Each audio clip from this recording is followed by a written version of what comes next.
Ladies in red. Ladies in red. Ladies in red.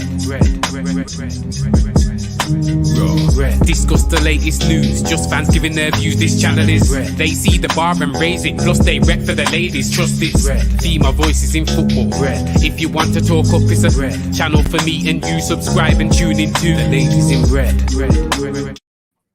Hi guys. I heard the feet tap everywhere. I was going to say Phil's bopping away there. Loving that. Loving it. Fixed everything up there. Look at the fly killer out there and go nuts. You see your head is bopping. Guys, thank you so much for joining us. Apologies we are slightly late. I mean, it was urgent for to sort his cup of tea and whatnot, didn't you, Phil? I mean, Wasn't me. don't have a cup of tea. Don't have a cup of tea. Oh, everyone blame Phil. I'm only joking. I'm joking. But let's start with Phil. Absolute pleasure to get you on again. Thank you for joining us. How are you doing, Phil? My pleasure. My pleasure, ladies. Absolute honour. You're doing fantastic work, and it's a privilege to be asked to be on here, and always is. And it's great that you're doing this. It's great. First of all, we always need more females. To do this, we need more diversity. It's brilliant to see you girls doing so well on this fantastic platform. It's an honour for me to be on it. Thank you, and thank you for joining us. I really do appreciate that. And of course, returning for a second show is the lovely Maisie. Mais, thank you so much for joining us. How are you doing? I'm good, thank you. How are you? And thank you for having me on again. Absolute pleasure, as always. And I'm not too bad. Tired, but obviously it's Friday Eve, so I'm happy. Friday tomorrow, I cannot wait for the weekend. But of course, we will be discussing, there's a certain game happening this weekend, early kickoff. I always hate it because it can either make or break your weekend. I always feel that early kickoff just kills me. But we will get into that in a minute. But firstly, Atalanta, I've got to talk about it. Cristiano Ronaldo's goals, the second one in particular, obviously, but both goals. I mean, Phil, I haven't spoken to you since Cristiano came back, but some people were saying he's the problem. What's your response to that?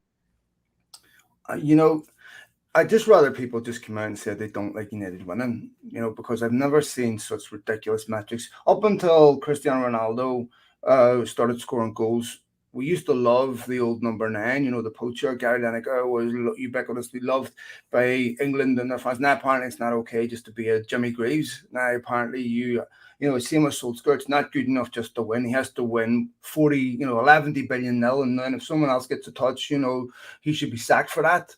I mean, this outrageous, ridiculous expectation that, when Solskjaer started winning games, it wasn't enough that he won. He had to win playing a certain way. He had to win playing certain players, and then I saw this unbelievable statement yesterday from Sky Sports saying something along the lines of, without Ronaldo's goals, there wouldn't be much to him. Yeah, apparently without arms and legs, he wouldn't be a human either. And apparently if you took away Messi's brain and all, without his brain, he actually wouldn't score that much. I mean, this is just ridiculous. And in some ways, it's funny because I've honestly never seen anything like this before. I don't remember Ian Rush getting that type of treatment.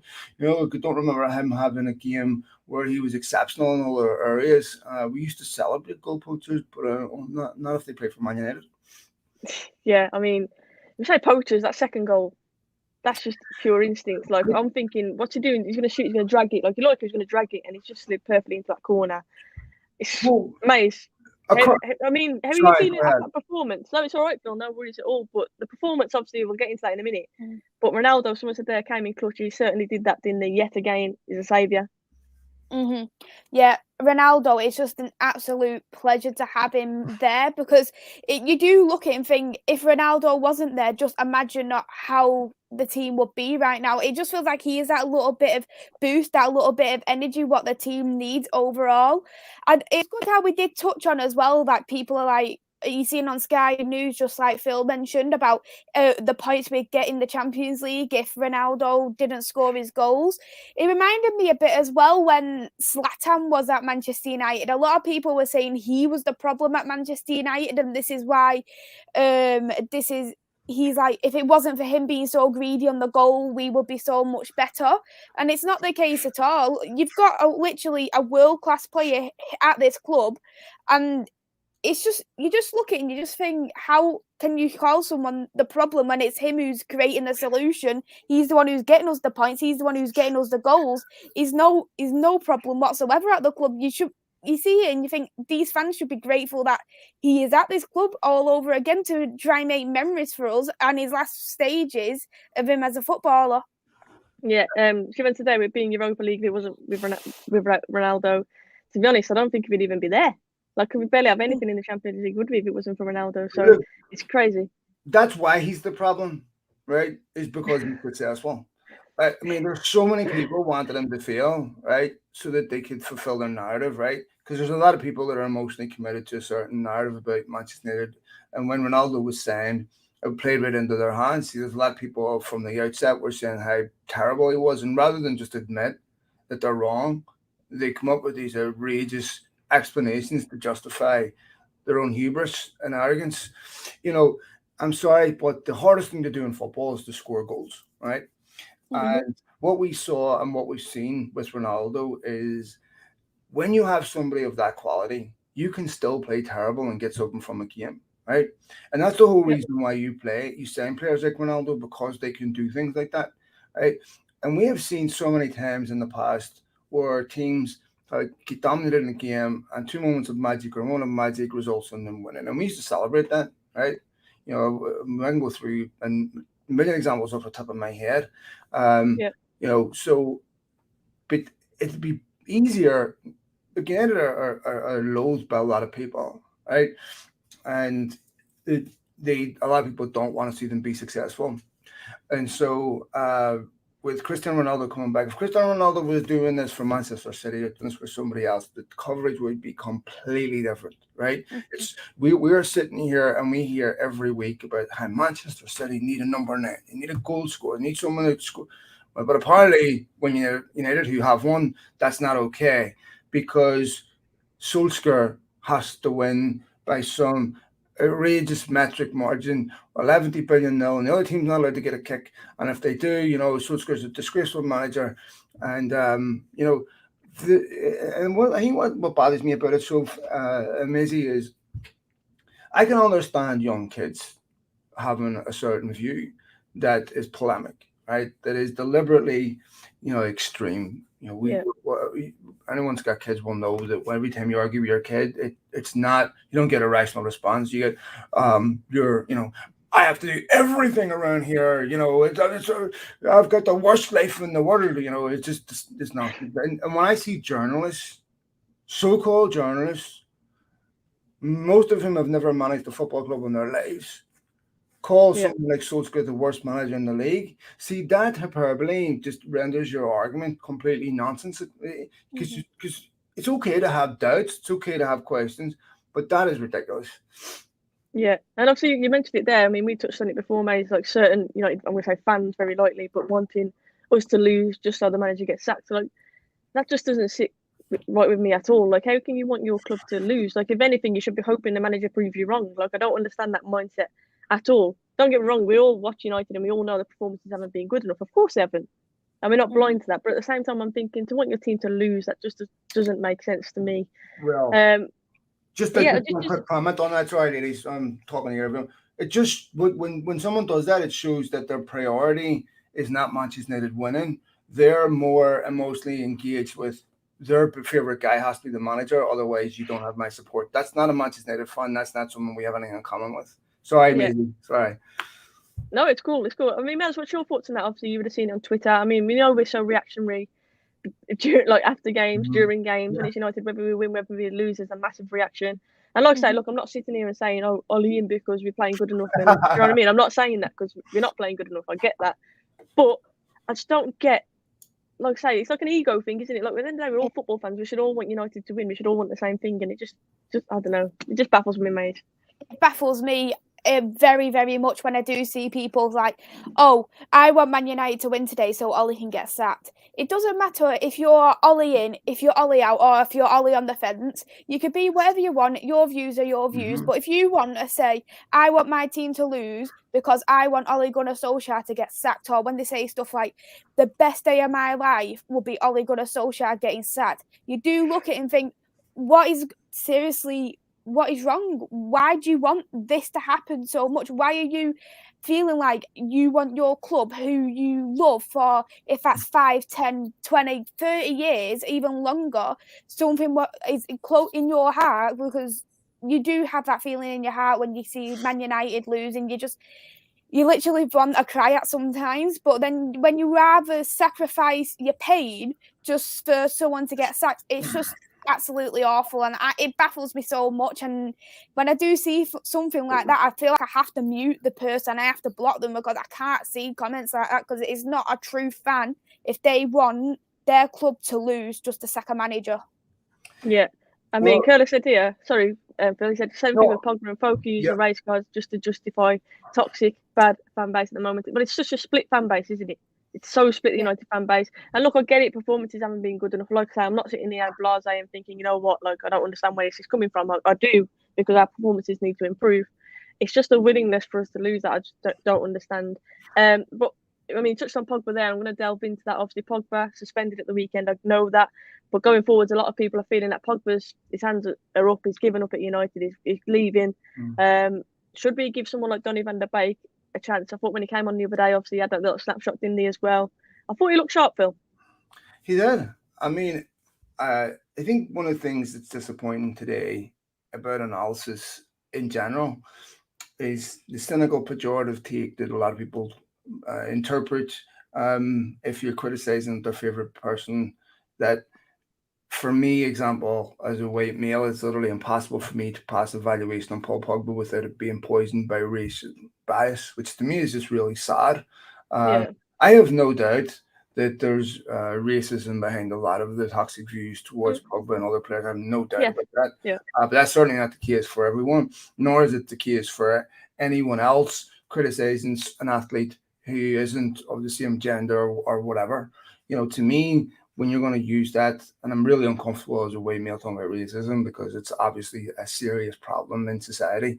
But I think that whenever you take someone's opinion, and that's what it is, an opinion, and assume the absolute worst, and assume that the intent is the absolute worst, and assume that it's really nothing more than a racial issue, I think that's really sad to me. And I think it's actually quite despicable, you know, because usually racists aren't shy about letting you know they're racist.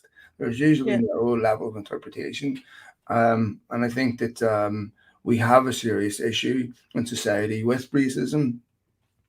But I don't think it's helping whenever people are looking for it where it doesn't exist, because there's a lot of allies out there that are afraid to even talk about this topic in any capacity for fear of being skewered. And I'm, you know, because there's just people out there that want to always assume the worst, you know. And with Pogba, brilliant football player, way too inconsistent. This has got nothing to do with anything other than the evaluation of him as a footballer. I have had the fortune of meeting Pogba, and I can tell you, as a human being, he's actually a really lovely guy. Right? He's actually a really, really nice man, kind. You know, I don't believe he ever really wanted to come back to United.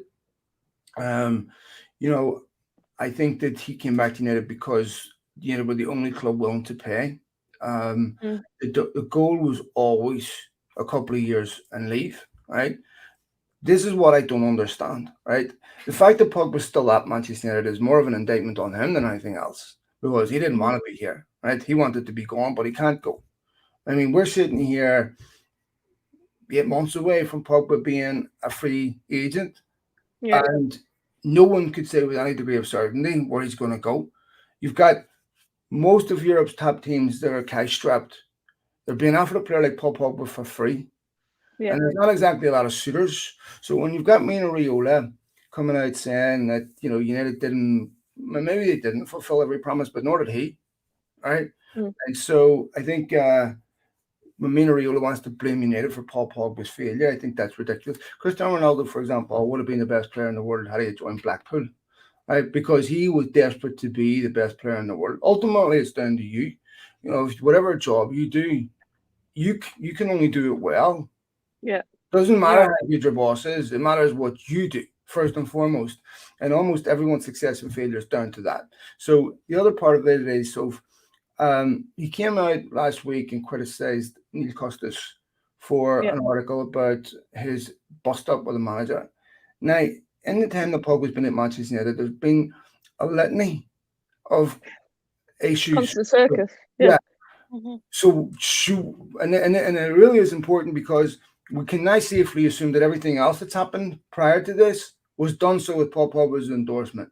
So whenever Pep Guardiola was coming out a day before Derby saying that he'd been offered Paul Pogba didn't bring it upon himself to refute that and call him a liar. Right? Yeah. It's easy to point out a journalist and go, you're a liar. But why not Pep Guardiola? Why not your agent? Whenever he was undermining the football club and undermining the manager and talking about in September last year about him leaving. Well, why didn't he leave the month before? Because there's no one wanted to buy him.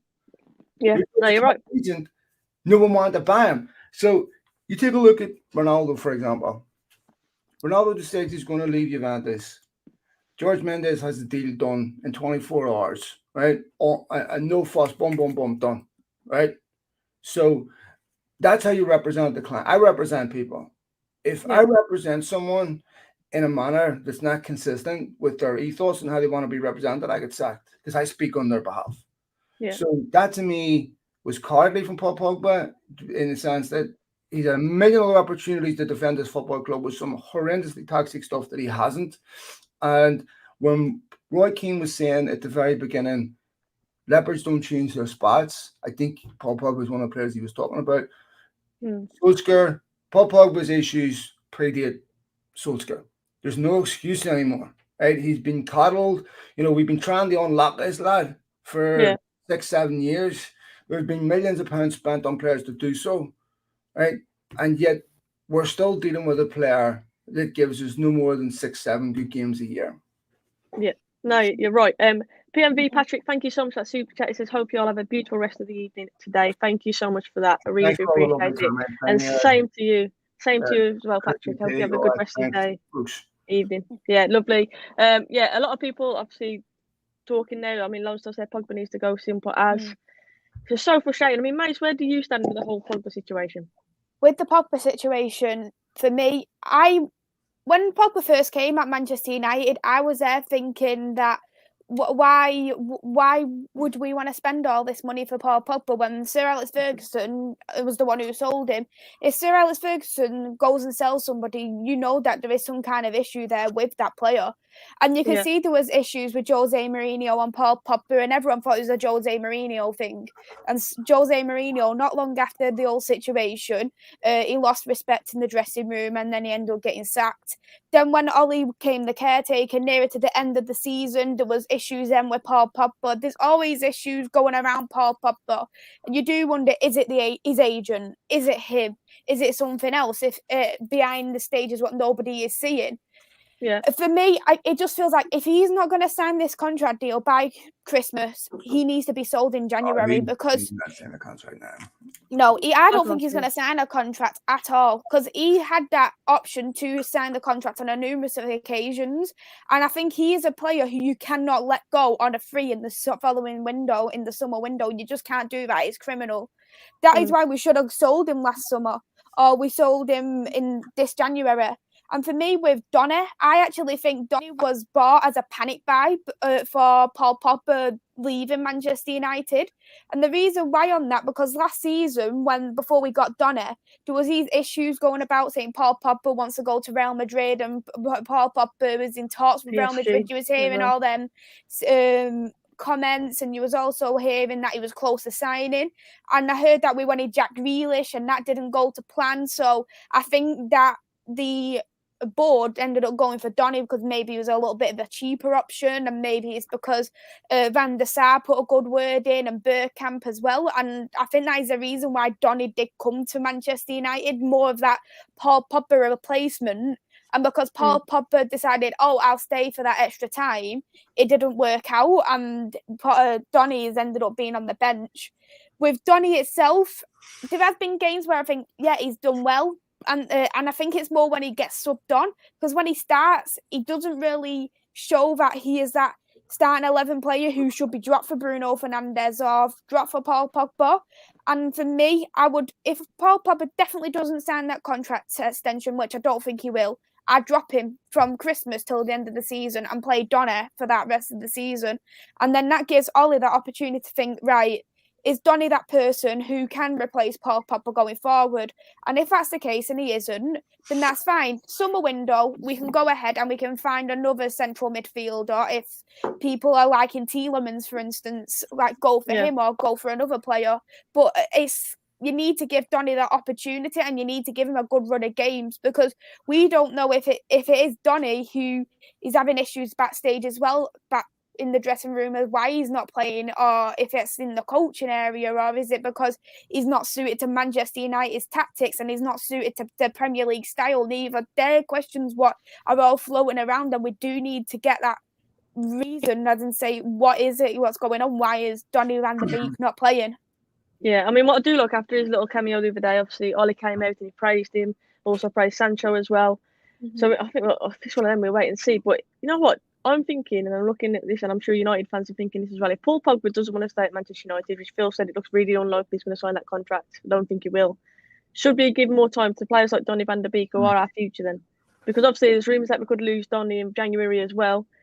Do you feel like we'll regret that, Phil, if we let him go? Because for me, when he has played, he's looked sharp, and especially the other night, I thought he was positive. He gets forward, he had a chance as well. He scored plenty of goals for Ajax. I just want to see more of him. I think there's a couple of things here. I think that when Van de Beek was first signed, I definitely think I agree with Maisie in the sense that there was definitely some thought process there about Pogba and if he leaves. Where I give you the credit on this is instead of waiting until Pogba leaves, then bring Van de Beek in, then find out he's not an adequate replacement. And it's better to bring him in and find that out before Pogba leaves. Yeah. But I also think that situation has evolved. First of all, we all asked the question, who signed him? To me, it's irrelevant because the bottom line is Solskjaer told him in the summer he wants him to stay. So that makes him Solskjaer signing to me. Whether he originally signed him or not, he's at the football club right now because Solskjaer asked him to be there. Same for everyone else, by the way. Right? This is Solskjaer's squad. Right? He's been there coming up on 3 years. This is his squad. Right? If he didn't want you there, you wouldn't be there. So I also think that Pogba's evolved in the sense that they play him on the left, so Van de Beek still can't get in that team, right? And when I look at when Van de Beek is being played, I look at it. So he never starts. He came on against Newcastle, I think, when he scored their third goal. Started against West Ham after that, and the Carabao never played again. So when you're in a tight game, and forget about Atlanta for a second before that, when you're in a tight game, he's never the player called upon. When you're behind, the answer is never Van de Beek to Solskjaer. And the only time he seems to be able to get game time is when United are in a position where the game's won. Now, when he came on against Atalanta, it was interesting to me that he came on for Bruno Fernandes. And I think that may be his problem in the same sense as Lingard's problem, that Solskjaer believes his best position is where Fernandes plays. Bruno Fernandes hates coming out of games. Doesn't matter if you're 5-0 up. He hates not playing in random games. I'm sure he's in Solskjaer's ear constantly. The other part about this is Solskjaer can't be looking the next season. Solskjaer needs to save his job now. Simple as that. So he doesn't have the luxury of saying, if you're not signing a new contract, I'm not playing you. Right? But what I would say, and I would agree with Maisie on this, is that the reason why he's not signing a new contract is a concern. Not that he isn't. The fact is, I think Pogba thinks he's above this Manchester United team. I think that he feels he's better than what we're seeing, that he should be at a club winning trophies. I agree with Paul Scholes in the sense that he needs experienced players constantly talking to him, because United have, if you listen to Darren Fletcher turned around and said, when Paul Pogba was first at this football club years ago under Ferguson, they knew then his best position was playing off the front, right? You can't play him in a defensive midfield role because he doesn't have the discipline. He switches off. He doesn't track runners, I remember when Mourinho did that with him against Spurs away, he nearly conceded a goal after a minute. It was Dele Alli from him not tracking runners, right? And we've seen this so many times. He also, because of his overexuberance, gives the ball away in dangerous areas. Like I think it was Crystal Palace at Southampton, where he was the deep line midfielder trying to pick the ball up from defence. Bear in mind, he's in the middle of the pitch. The worst place you can lose the ball. Just right? in front of the defence, yeah. And he gets pressed, lose the ball, lose the ball, right? So you can't play him in a deeper role because he's too much of a lateral. It's a risk, yeah. You got to play him in an advanced role, but you can't play him in an advanced role because Bruno Fernandes is there, and you need to really lose a lot from him not pressing properly. I want to be careful because it's just I don't want to single out Paul Pogba because he's certainly not alone here, right? Yeah. And I think it's really important that the focus is on the players because, Solskjaer takes responsibility for certain things, there's no question. But if you go back to the 80s, ladies, neither of you were alive. You're way too pretty to be alive in the 80s, but I was, right? I'm a face like a melted candle, right? But anyway, so back in the 80s, when there was definitely a class gap between United and Liverpool and the teams. Liverpool were a better team than United. But the one thing you were guaranteed was blood and thunder. Right? You were guaranteed the United team that was going to come out and the leveler, we used to say form didn't matter in these games. Why? Because there was so much intensity. All the things threw everything into it. Yeah. United playing Liverpool is a different game than Newcastle playing Liverpool, right? Yeah. So, but we didn't have any of that. That game they surrendered after the first 5 minutes, giving away the truly unbelievable goal at this level. So forget what your manager says. You should have enough muscle memory to go out on a football pitch and be able to play a certain way and not concede the goals that you conceded, whether you've got a manager or not. If you'd have had a courage your manager come in the night before, sorry ladies, I'll talk to you, but if you had you know what, here's 11 players, go out and give me 100%, just do the basics, right? You all know enough how to play football. I'm convinced you would have got a better performance. Look at Brighton's performance against Liverpool. Look at Brentford's performance against Liverpool. Yeah. Are you telling me that United players aren't as good as those players? Are you telling me that Graham Potter, good manager that he is, and Thomas Frank, good manager, but neither of them are what you would call world-class managers. Brentford and Brighton didn't get draws against Liverpool because of how good their manager was, right? It was certainly a factor. But to me, I think, it's way too easy to blame Solskjaer on everything. And this is where you've got to be careful. I understand certain people don't like him, right? But we're sitting here. If you have a leak at the house and you call 6 plumbers and they all make it worse, do you take some responsibility here? I think you do. I think it's fair enough to say, hey, I get to pick an ex-plumber, right? And so the people that are above Conte, it wasn't considered because United board wants someone that will bend to their will, that will not. Sorry that I'll finish this up. Sorry, this is a long-winded answer. But if you listen to Mourinho, when he was coming to America, what was he saying to United's board? Right, I want to be based on one coast. I don't want to be flown all over here, right? Because it's not good for preparation. So it's a battle between the football side and the business side. When Ferguson left, all that power got usurped and went upstairs, right? You bring in someone like Conte, whose only metric of success is winning trophies, not profit. There's a conflict there, and the people above Solskjaer don't want that conflict. And so until this football club prioritizes winning trophies as success, not profit and loss, then you're essentially hoping they get it right by accident. Yeah, you're right, and everything that you said is spot on. And also regards to above Ollie's head as well. I think we all know there's true issue there. But yeah, I'm not for Mourinho. Sorry, I was just going to Mourinho deserved everything he got. I'm just saying. Sorry, I was just responding to the comment there, lady. Sorry. No, it's cool. I want to say thank you to Iron Blue for that super chat. He says, don't blame Pogba for Mourinho. He got what he deserved. And when he started throwing players under the bus, he just threw the whole Roma squad. 6-1 loss. 6-1 loss. No, yeah, you're right. He turned toxic, didn't he? He did turn toxic after the whole Luke Shaw situation. It wasn't just Pogba, there was Luke Shaw under Jose as well. So I completely agree with that. You can't blame him for that 100%. Absolutely. And to be fair, we're not blaming Pogba for Ollie and for us not playing well. Like, No, there's not just exactly. Pogba. Pogba's been forced out on the left-hand side, and to be fair, I think he's been pretty decent there. That's where I prefer to see him at the minute. Exactly for what you said. When he gets the ball in the centre of the park, he's very risky.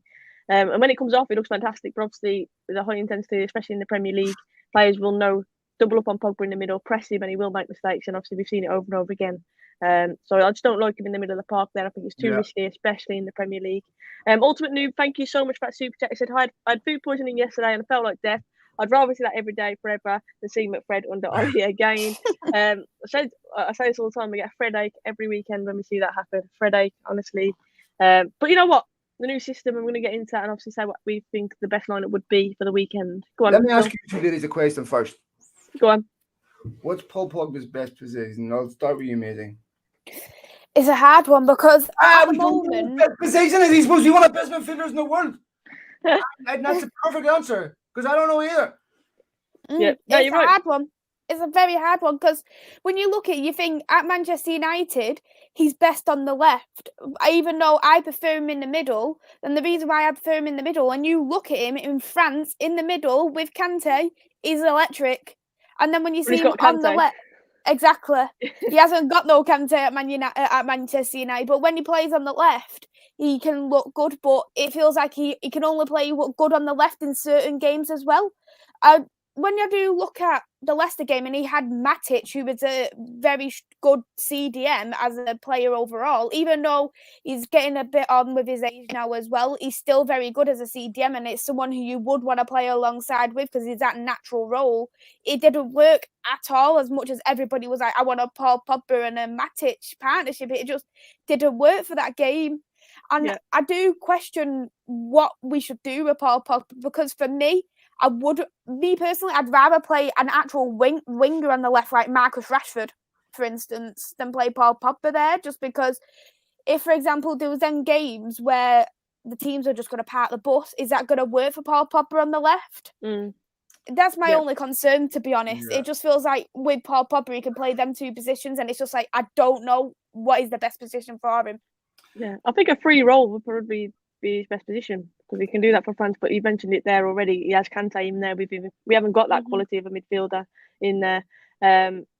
For us, I'd say his best position. I think he plays best when he does play it on that left because, like I say, he's less of a risk. I think the fact that he drifts inside in certain games, you've already mentioned it there, allowing our left back Luke Shaw to get on the outside and whatnot. I think he can be effective, but not week in, week out. And I think we always accommodate players, especially like big names like Paul Pogba. You saw it with Juan Mata as well with forcing out wide when we all knew his best position was playing centrally. And I don't know. You mentioned it earlier, Phil. I think instead of Bruno, maybe that would be the best one. But no way you're dropping Bruno Fernandes out of that team, especially not for Paul Pogba. And not even just for his goals and his assists, but you mentioned it earlier, his pressing as well. I was going to say Cavani's another player who presses. Yeah. Where do you guys see him fitting in? Obviously with Ronaldo, do you think this new system that obviously we've been playing the last few games where he's gone for two up top, do you think that is the way forward now for Ollie, or do you think it's going to go back to a case of rotation between them? I'll start with you, Mais, on that one if you want. For me, I think it's going to get rotated around. I think it's going to depend on what team we play, the injuries we have, because when you look at the Atalanta game and then when Varane got injured, it kind of was like, Ollie was like in his head, oh my God, let's go back to that 4-2-3-1 role. And that shouldn't be the case. If you've got like this formation, you need to stick at that formation because the team is just going to get, oh, what formation playing? How are we going to play this? But for me, I think he's just going to rotate it around because if you look at the Man City game, that 4-2-3-1 role what works well against Manchester City, and that's where we have got a lot of good results from Manchester City. So I can't see Ollie changing that. But I feel like when it is them teams, like if we play against Villarreal in the future, and then when we play against a team like Burnley, Southampton, I think the best thing for them is going to play 5 at the back as well. And he's going to put Cavani and Ronaldo up front because Cavani, you got Cavani and Ronaldo, two of the best strikers in the world. And it is a privilege to have both of them at the club at the same time as well. You just think, wow. And I look at it and I think, I really wish Cavani did play a lot more because I do love watching Cavani. He's an absolute pleasure to watch. absolute pleasure. And even when we play 5 at the back now, Eric Bayer, he played brilliant against Atalanta. If Varane was fully fit, you could put Varane on the left and you could put Eric Bayer on the right, for instance, and then you could put like a Lindelof or Harry Maguire in the middle. So we've got 2 fast defenders. And it gives a bit more opportunity for Tellez if you want to play him on that wing back. And if you want to play, for instance, in the middle, you could have 4 midfielders on, or if you want to try and put Sancho there as well somewhere, or if you want to put Rashford there. It does limit the wingers.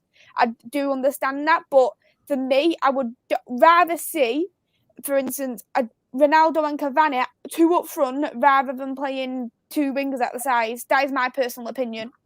Yeah, I mean, you mentioned Eric Boyer there, and obviously we've got to touch on it. I tweeted Eric the Beast Boyer because he was phenomenal. And we know he's got a game like that in his locker. It's where he can be consistent and play at that level, isn't it? And also, obviously, keeping him fit as well, because we know we all call him the glass man because, unfortunately, he's very injury prone. But, I mean, on Blue said there, can't play 5 at the back with Lindelof and Varane injured. Varane being out is a massive loss yet again, obviously, for around a month as well. Absolutely gutted by that. Lindelof, is he definitely ruled out? So I did read that he may be fit.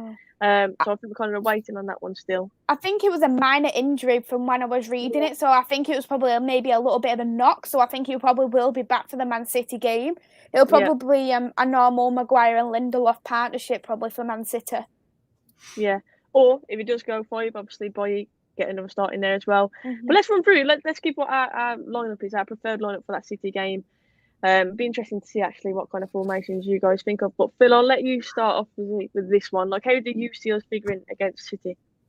Yeah, I agree that I don't see United going with 3 at the back. I also, I don't think it's sustainable United stay with 3 at the back at all. It's not a football club setup. And you take a look at how United have been buying. They spent in the last couple of windows. They spent 2 years chasing Jadon Sancho. It's not that. In one of the arguments against Antonio Conte not coming to United was he plays a 3-5-2. I think it's a difficult one. If you go back to last year, Cavani took criticism because United were accusing him of picking and choosing his games, saying that he was fit for games even though he said he wasn't. And yet here we see Maguire, being rushed back too soon. And we see the consequences of rushing Varane back too soon. So I don't think United are going to continue playing. They 3 at the back is really about, I don't care whether we're entertaining, we just need to get a result. Right? Just get a result, yeah. And so, they got a result against a really poor Spurs team.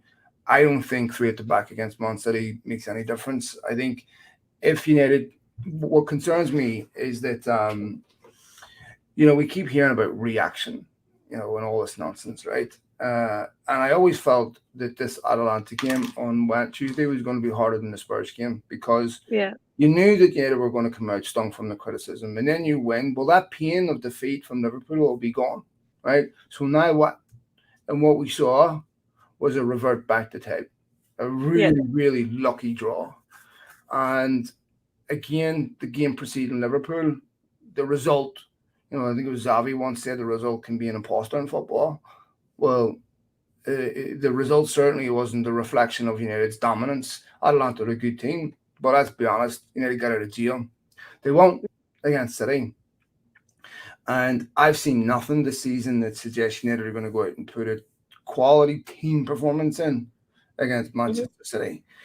And so I fear the worst because clearly something changed this season from last season. To me, it's not Ronaldo. I think for the first time I've seen player discontent at United with Solskjaer. And we can sit here and talk about squad depth, but it's irrelevant if you're not going to play these players. Yeah, and what's the consequence for failure? Donny van de Beek started 5 games last season, right? So he clearly, you got to play well, you don't play in this team, but that clearly doesn't apply to everyone. What does that say to the players that are desperate for a chance, that are knocking Solskjaer's door saying, all right, I'll be patient, right? But I got dropped for this player because I had a couple of bad games. Why isn't the same being done? Great as Luke Shaw was, he should have been left out for Alex Telles. What is it? Telles played his best game for United in that Villarreal game and hasn't been seen since, right? Scored a worldie as well. Yeah, It was he was awesome. poor against West Ham right before that, but he doesn't play, and it's very, very difficult to get rhythm and get momentum when you don't play at all. And so Yeah. this was always the problem with that League Cup defeat, because United needed those games, and in the Champions League, because they got off to a poor start, now those games they can't afford to rotate in those games, right? So I think that when you're sitting there, I ask myself, what's the consequence for failure at United, right? Yeah. When you're talking about, oh, you got to play well because there's someone always willing to take your shirt, but that's not really true, right? Because there's certain players will play no matter what. I mean, how Regardless, did Harry Maguire start after Leicester? Right? It never should have happened. Right? And it's okay to turn around and say, look, I brought him back too soon, because Solskjaer's lost important games at United picking weird selections. You go back to that Everton game. What the hell was he thinking? It's an international break and you want to leave Ronaldo on the bench? Why? For Portugal? And if you look at the whole bench that day, there's no question that was a major mistake. Sancho on the bench as well, and many others, obviously, And you looked at the game against Atalanta midweek. United very, very closely came close to having a repeat of the PSG situation where a midfielder who clearly should have been taken off wasn't taken off and almost got sent off. And there was a moment after McTominay was booked. I can't remember who he clipped, but he lifted him up off the ground because he knew, oh shit, sorry, Lily. But to me, that's where Solskjaer's got to be a bit more intelligent. And that, again, tells me if you won't take Fred off in a game against PSG where he is clearly walking a tightrope, and you won't take McTominay off in a game where he's clearly walking a tightrope, that tells me you don't trust your players. That tells me you don't trust the players on your bench, right? And I think that's very, very difficult to then go back to those players and say, rescue me, right? I know you haven't been playing. I know I haven't played you. But the players that I have been picking have been playing well, so please go in and save my job. I'll go and play well for 3-4 weeks, steady the ship, and then get dropped again. To me, I think that's maybe where I love Solskjaer. I want him to be successful. I'm not one of these weirdos either way that that think that he should be gone no matter what, or shouldn't face criticism, because let's be honest, ladies. Solskjaer's status as a Manchester United legend is not in question here. That's not up for debate. No matter what happens, he will always be. The only question we're asking, is he good enough to manage Manchester United? And Liverpool had to do this with Dalglish. It was the painful realization that he wasn't good enough, but they respected him on the way out. So I just feel that Solskjaer, I think that he with his team selection, he's too loyal to certain players. Certain players should be dropped. And look, after Liverpool, what's the worst that can happen if you drop certain players for the following game? You lose. Exactly. Exactly. I mean? These players have to fear the consequences of being poor. Yeah. And to be fair, obviously we mentioned performances. So far this season, they've not been good enough. And obviously, I think we've seen the same mistakes that we saw last season as well. But it's playing majority of the same team that we saw last season. Mm-hmm. Obviously, besides Ronaldo and Varane, they brought Sancho in, they brought Donny in, and we're still playing with the same team and we're seeing the same mistakes. And it's like you say, it's a lack of trust in these new players that they've brought in. But what's the point in spending money on these players and having a great transfer window if you're not going to make them use of them? It's just, if it's not working, change it. And that's my biggest criticism. I think we don't change it enough. I'm Blue, thank you so much for that. It says Mourinho in the mud. 1-0 to the left corner, so they're losing again. 1-0, crazy. Your man's dead right, agreeing with you there, Phil. Mais, how do you see us setting up then? That's my burner account, by the way. Typing.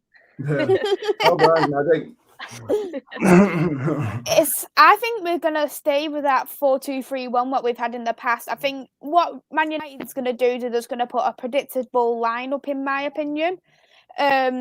because I think with especially last season, because we was playing the same team no matter who we was playing against, and I think a lot of the opposition teams were kind of sniffing out the way we were playing, because if we were playing like, we're not fixing it up in different areas, like we was always playing Rashford on the left, we was always playing Fred, we was always having, for instance, Greenwood on the right, so we was getting that bit predictable for opposition players, and I think that was where we was kind of failing that a little bit, because people were noticing and it was causing that errors to appear as well. For me, I think it's going to be the same back four what it was last season, because I think Lindelof will most likely be back now, because especially when I've read he was only a minor injury. Yeah, I think that just makes me feel like it's probably just a little knock and he's just out for the game. But if not, I think Eric Bailly will come through. So it'd probably be Maguire, Eric Bailly, or Maguire and Lindelof. Although I do think Harry Maguire, for one, has not been there for me. And you do look and you think, is it the captain's armband what is keeping him in that starting 11 position? Because if that was, like, for instance, if you've seen any other manager who was noticing a player was being like this, you would drop them. But we don't drop these players enough if they're in bad form. We'd still let them play, or we sub them on in the following game, and that shouldn't be the case. And this is where, especially now, Ollie's job is on the line. He needs to be like, right, you played awful last game. Don't think you're playing for the next 2 games. You're staying on the bench at all costs. And that's what he needs to do. He needs to be that firm to say, like, if you're not performing for me, you're not playing. And that's why I'm not noticing that with him. He's not getting that little bit of sternness to the players, and he's still allowing the players who are not in form to carry on playing. And Shaw's the same. He had an absolute brilliant season last season. So you was expecting a lot more from Luke Shaw. You was expecting, right, this form is going to continue, especially after the Euros. He scored an absolute wildy in the Euros final. So you was expecting that form to continue, and it hasn't been. And you do think, what is it? Is it because there was rushed back from injury too much? Because Luke Shaw only had 1 training session after his injury. Harry Maguire didn't even have a training session after his injury. And you think, why have they not been fully trained yet? Is it because international break? This is coming on to our 3rd international break since August. And you think, how many international breaks do you seriously need? These players are going to get worn out. And it's not good for club football at all. I absolutely thought, World Cup at Christmas is going to be amazing. But now seeing how many international breaks we have in, is it worth it, knowing that there's going to be some players who's going to be not in form for their club? I think midfield, I think it's going to be Mick Fred. For me, with Mick Fred, I know a lot of people don't like Mick Fred. I'm, for one, I don't think Mick Fred is good enough for me. The squad players, in my eyes, they're not starting 11 players. I think, they can be good in them certain games, and when they're not good, it just unbalances the team. But when you do look at it, because we've played Pogba and Matic there, they're the only ones we've really played, and we've played like Fred and McTominay or whatever, but it feels like in the squad, that's the only time we get the proper balance, when it's Mick Fred in that midfield in the double pivot. And if, for example, we play somebody else and we take one of them out, it doesn't, or both, it doesn't work at all in my eyes. So I think that's why he's probably more trusting in Mick Fred in the midfield, and that's probably why they've been playing him a lot more. Because I remember the reason why they actually came in was because of Pogba getting injured quite a lot before coronavirus happened. Because I remember the first game, it was against Spurs under Jose, when he was playing under Jose Mourinho, the Spurs game. So I think that's probably, and they had that good run of games as well for that certain length of time, and Bruno came in and that helped him too. So yeah, I agree with Zoe there. I think Matic should play as well, but he's one of them who's looking to Ollie more of a sub player who come on in the 80th minute to keep a clean sheet or to stop another goal getting conceded. I think Rashford will be on the left. I think Greenwood will be on the right. I don't want Greenwood to be dropped at all costs, because I think he's an absolute amazing player. His form has been brilliant. 4 goals so far in the Premier League in 9 games. It's brilliant. And you can't ask for anything more off Greenwood, but you do want a proper right-wing player to play on the right. And if not, Greenwood isn't going to get his space. So I'm still in 2 mindsets. I want Greenwood to play, but I want Sancho to play. But I think Ollie is more trusting in Greenwood at this moment in time than he is with Sancho. So I think he's going to play Greenwood, Bruno, he's getting his position no matter what. He'd probably play if he only had one leg. But Bruno, you can never drop him. Pressing, amazing. Goals, assists, amazing. And not just that, he's a leader on the pitch, and he's the one who brings that momentum up. Just like Cristiano Ronaldo, he has similar impacts on that in that starting 11 spot. He is that true leader on the pitch, and people like Greenwood and people like Rashford will look at Bruno Fernandes like a leader at the club and the future captain at the club as well. So Bruno's keeping that starting 11, and it's going to be Ronaldo up front. As much as I'd love Cavani to play, and I'd like Ronaldo to be on the left and Cavani up front, have that two up the front, I think it's going to be Ronaldo. Yeah, I can't really argue, to be fair. And this is a good point. I was going to touch on this. It's not even, no matter who we've played in that double pivot, it just hasn't worked, if you're honest. No matter what combination. Because tactically, it just hasn't felt good enough. Like, we're far too open, especially on that counter-attack. We can't plug the gaps. And that's what worries me, the turnover. When we're losing the ball, whoever it is, losing the ball into the areas, like teams can counter on us, and we're just far too open. Far too open. And we saw it against Liverpool, you'll get punished. And if we do it again against City, we will get punished. So that's my worry. I do agree that I would bring Matic back in if it was me for his experience. But I think the other one is who's going to partner in then. And as you said, in most big games, McFred is his most trusted partnership. But for me, it's just we need to be tighter than. If it is McFred, fair enough, but we need to tactically be better, especially when it comes to that counter attack. I'm just going to get these super chats, Phil, and I'll come to you. Lawbreaker, thank you so much. He says, great show as usual. Bit of sense. Chat is nice. Change from the lunacy that is Twitter at the moment. Thank you so much for that. And I'm Blue said, you guys do remember what happened when Matic played and Pogba in the middle? Yes, I do. And I don't want it to be Matic and Pogba as my duo either. To be fair, I would love to see Matic and Donny, but I know that's not going to happen. But that's what I would love to see. I would love to try that. And thank you, I'm Blue, for that super chat as well. I really appreciate it. Go on, Phil. I think it's really important when we talk about double pivots and all this. It's really important that I don't care if you've quadruple pivot. If you don't press as a team, it's irrelevant because a pass will take the entire team out. I mean, there's triangles around you. Wait. I mean, look at Liverpool's first goal. Now, this came a week after Brendan Rodgers turned around and said United's midfield didn't press, so we walked through them, right? When you have a situation, and this has been going on for quite a while, by the way, before United start getting caught out, where you've got one player pressing, two behind them walking. You know, you've got. I was watching the show, The Walking Dead. They're all walkers, and that's what United reminded me of against Liverpool. So actually, at least the walkers attack though. Yeah. If you looked at that Liverpool game, Fred is one of United's best players, and he ran his legs off. But listen, you're playing against professional football players. I teach kids at 7, 8 years of age how to take a player out with a pass, right? Yeah. Right? So if you're not pressing as a team, it doesn't matter whether you've got Kante or whoever, right? Because it's too easy. And you find yourself with players in positions they don't belong, so they don't hold their shape. You see, was it Villarreal? I can't remember what game it was. It may have been Villarreal, where United had two right-footed players on the left, right? And they continuously cut inside and lost the ball. And so shoehorning Pogba and apologies to bring it back to him. I'm just using this example to play on the left just to get him in the team. Yeah, exactly. Yeah.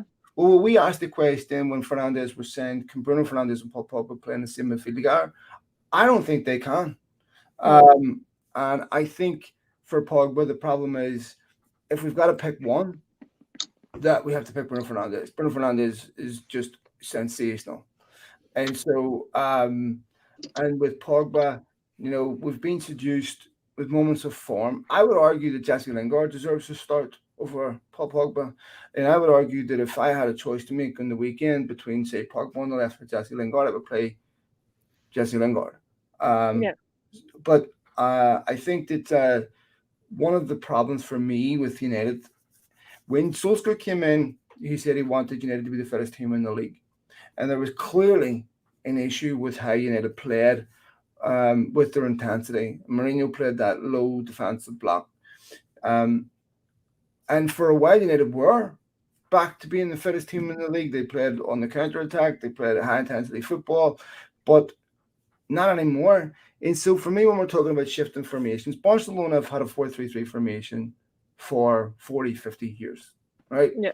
So it's all about knowing something and stopping something are two different things, right? I've got a good idea how Lionel Messi's going to play, but stopping him is very different. So it's how they apply that system. And when we talk about DNA and identity, a lot of these football clubs like Bayern Munich and everything have a consistent identity that runs Yeah. through the club from top to bottom and have done for years, right? So most teams know how they're going to play each week, but most teams don't have a quality to stop it. And so for me, I'm less concerned about, 4-3-3s, 4-2-3-1s, because these formations are extremely fluid anyway. There's 4-2-3-1 with the ball, 4-3-3 without the ball, 4-5-1 without the ball. They're really fluid. So that concerns me less. I think that when you did, and I mean, we were talking about Conte. One of the reasons why United allegedly don't want Conte is because he doesn't play football in that way. And this is what it's really important, guys. Because sorry, if I'll try to do this quickly, but All right, Phil, no worries. Ferguson. So one of the drawbacks for Ferguson was like great manager, right? But unlike their rivals, United were stuck doing business at the football club from an era that had long gone. So if you looked at all the other clubs, top clubs around Europe, they didn't have this long tenure of a manager. So they'd long since adapted to modern, to modern football market. So Yeah. instead of having revolution every 3 years when you bring a manager in because they've got completely different ethos, you have evolution. So they would say, okay, we have a football director, because what we're not doing every time a manager comes in is hunting 300 million to build a football team in his image. What we're going to do is we're going to hire managers that have a similar ethos to our own, so that when they come in, they just need to make little surgical changes, right? Decisions. Yeah. I mean, and so, but to do that, you have to have people that are making football decisions at your football club that understand football, right? Yeah. You can't have people at your football club making football decisions on the premise that he's a bit good, he'll do. Right, he's won trophies without any thought. This is exactly what happened with Mourinho. Exactly what happened with Van Gaal. Completely, when you have Mourinho, right? Anyone with a brain would know. In order for Mourinho to be successful, you have to completely commit to him. You have to give him everything that he wants. It's not going to be ugly. You sacrifice your principles for a couple of years, and he brings you trophies. That's what he used to do. But United didn't do that. They sort of lost interest halfway through that because he was an abrasive character. They didn't like him inside Old Trafford. We really want to give this guy another couple $100 million, right? And so in the end, he really should have been sacked after Sevilla. But he, in my opinion, he was kept in that job because the people that gave him the job didn't want to admit they made a mistake again, right? Yeah. And in some sense, I feel Solskjaer benefited from that too, right? So I think that when you talk about the likes of Ten Hag and everything, Ten Hag works for a football club, right? They're not a business that happens to play football. They are a football club. You get 3.2 million for winning the Eredivisie, right? They have no other option but to generate revenue through being successful on the pitch. At United, that's not the case. It's a totally different football club, different pressures with a football club, and it's the relationship between the football side and the business side is probably the best it's been since David Gill and David Gill left, but there's still a massive disconnect between running that club as a football club, and you need only look at the Super League a couple of months ago to know that ultimately United will, think about what that would have done to Solskjaer and everybody else, right? The relationships that ruined, right? Trust that ruined. This is a football club, just like most top football clubs, with no moral compass. It's about pursuit of money. And United are used as a vehicle for that, right? Yeah. Now, I had exchanged some communications with Edward after that Super League thing happened, and he was adamant to me that he resigned as a result of his opposition to that.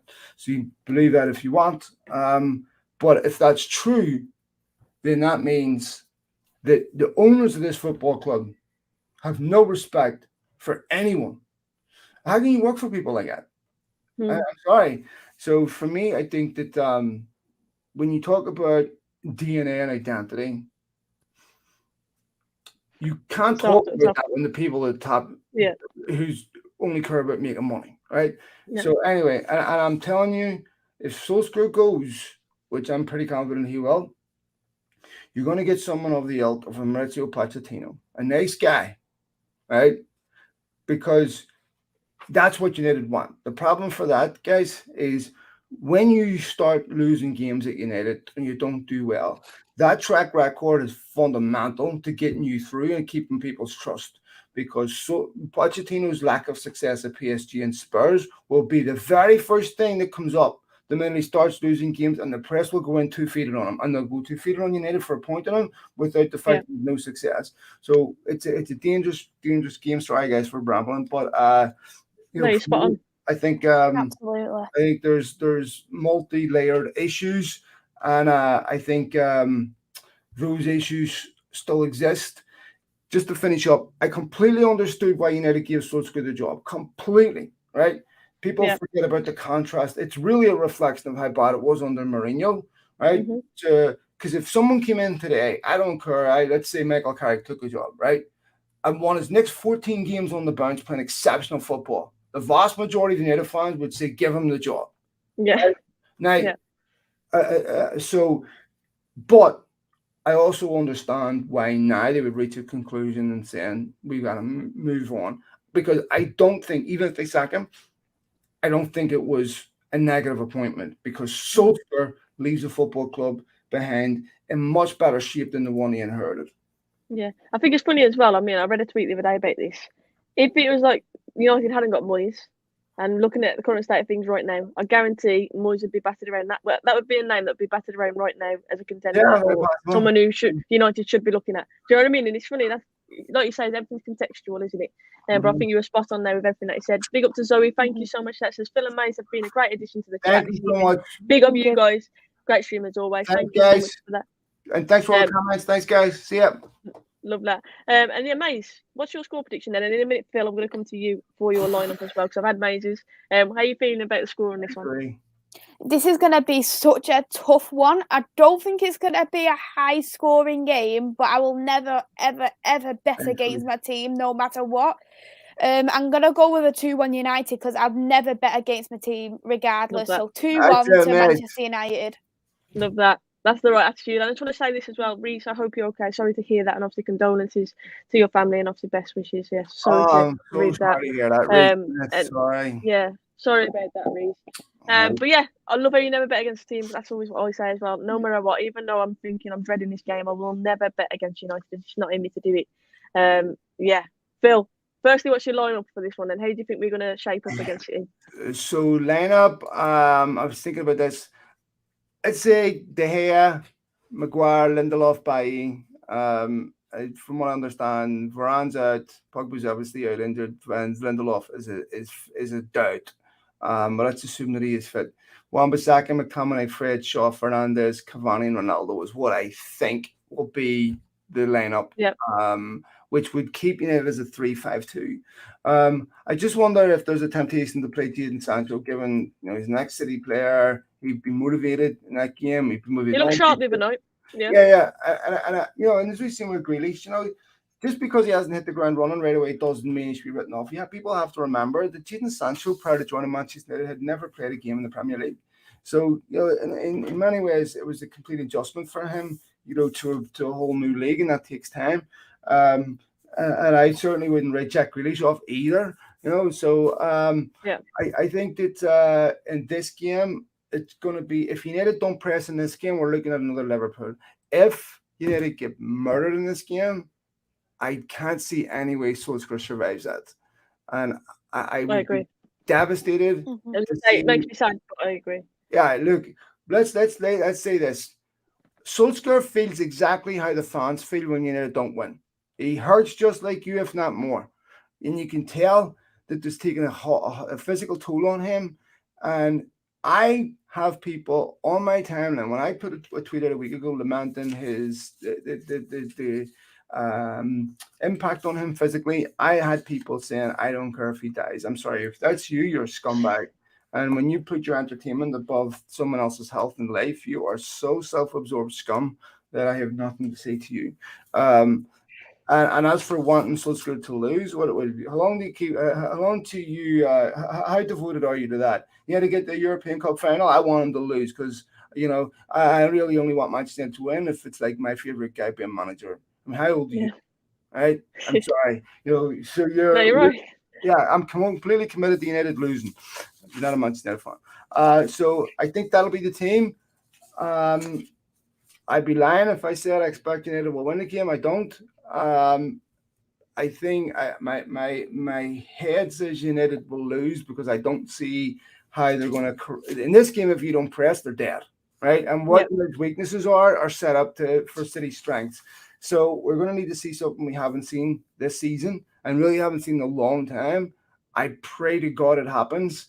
My heart says United will waken up, be so stunned by what happened against Liverpool. They'll be desperate not to repeat it and sneak a win. But guaranteed no clean sheet for United. Guaranteed. Right? And I think I would slightly disagree with Mais in the sense that I think we'll see a number of goals. I do think we'll concede, but like you, I'm just hoping that, because you never know what United is going to turn up. I mean, you said it earlier, former goals out the window. I'm hoping we show a bit of passion, a bit of fight. And it is a bit of pride for me, this one, after what happened at Liverpool as well, obviously the fact that it's a derby as well, but after what happened in particular, I'm hoping that we show a bit of pride and hopefully cause a bit of a surprise. So for me, I think it'll be a tight game. I'm maybe going to say, you know what, I'm going to say 3-2 to United. All right. I want a thriller, and I know it's very rare that happens, especially in an early kick-off. Like normally it's quite a quiet game, but this is a derby. I'm hoping that we bounce back. I do think we'll concede. I'm just hoping that we've just got enough quality about us. You know what? A Ronaldo last-minute winner, I would take that. I would take that all day long. So would I. Yeah. But guys, this has been an absolutely fantastic show. I want to say a massive thank you, obviously, to you both for coming on. I will let you shout your socials out in a sec. But firstly, everyone in the chat, thank you so much. Thanks for the super chats. If you are new, please hit a like, obviously. And, of course, hit that sub button as well. We're on 15.2k now. Let's head towards that 16k. I'd appreciate you guys subbing. But, yeah, firstly, I'll start with you, Mais. Thank you so much for coming on again. I really do appreciate it. Let people know where they can find you and obviously shout out your channel as well. It's been an absolute pleasure coming on. Thank you again for having me on. It's been absolutely great coming on the channel. You can find me on my YouTube channel. My YouTube channel is Devils United. I do Manchester United men and women content, so you can have a look on there. And I am also on Twitter, and my Twitter is at 2_ MUFC Mais. I have popped it in the description as well, guys, so make sure you go and give Mais a follow, obviously, after this video is finished as well. And, of course, Phil, thank you so much for coming again. I really do appreciate it, taking the time out. What time is it? Is it mid-afternoon for you, isn't it? It is 2:15 here in the afternoon. So, love that.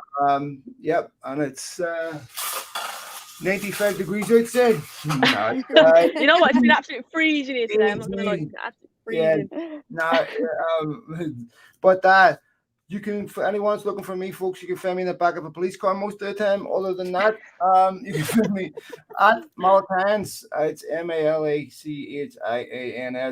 And absolutely privileged, honored to be on here. Folks, go ahead and support independent media. Go ahead and support podcasts like this. These are fan-driven content, really, really, really important. Because one of the things I think we all get frustrated about is when we see stuff on mainstream media that doesn't represent the vast majority of United fans' views. So if you're listening to this, folks, please support this over big broadcasters, big media. They got plenty of subscribers, plenty of listeners, plenty of revenue. This stuff is so important. You know, one of the things they despise is the fact that they don't control all the messaging so that people like ourselves can have platforms. It's really, really important. And it's also really, really important that we have female-driven content because women, quite frankly, have been denied this opportunity for far too long. And as a father to 2 daughters myself, ladies like yourselves are pioneers so that when they grow up and they want to do stuff like this, you have already laid the path for them. And hopefully, we reach a stage soon where young lads no longer attack females for being female, for coverage in sports, because I see a lot of comments below the girls' tweets for giving a football opinion. And quite frankly, it's absolutely despicable. And the vast majority of it is gender-driven. fellas get abused too, but it's not gender driven, right? And it's quite frankly, for any lad or anyone for that matter, using things like gender, race, nationality, or anything like that, that these are insane disqualifiers. You really are despicable. I have nothing but love and support for for my sisters, and other contributors. I don't care what you are, don't care who you are, don't care what you identify with. I think I embrace the diversity, and I hope that I can support you ladies anytime. And this is fantastic. So it's a privilege for me to be on. Thank you so much. Bless you, Phil. Thank you so much for your kind words. Really do appreciate that. And you're spot on. You're spot on. And I do think that there's been like massive progression with women in the game. And I'd like to think that we play a part in that as Absolutely. well. And I'd just love to see. I'd just love to see other females succeeding. And Absolutely. yeah. So yeah, thank you so much for that, guys. So- I hope you've enjoyed it. We definitely have enjoyed it, and of course I'll get them both on soon as whenever obviously they're available. But as always, an absolute privilege and a pleasure. Like I say, hit the sub, guys, if you haven't already. Hit a like on the video, and if we have missed your comments, we don't do it on purpose. I will definitely be reading afterwards, and I'll respond to you there as well. All that's left to say is enjoy the rest of your evening, or the rest of your day, if you feel. But yeah, take care, guys. Have a good one, and we will see you soon. I'm back tomorrow night at 7 o'clock. I've got a special guest. I'm not going to reveal who he is yet. Keep your eyes on the tweets. But yeah, 7 o'clock tomorrow, I'll be back. But until then, guys, take care. Look after yourselves. Much love, folks. See ya. Bye.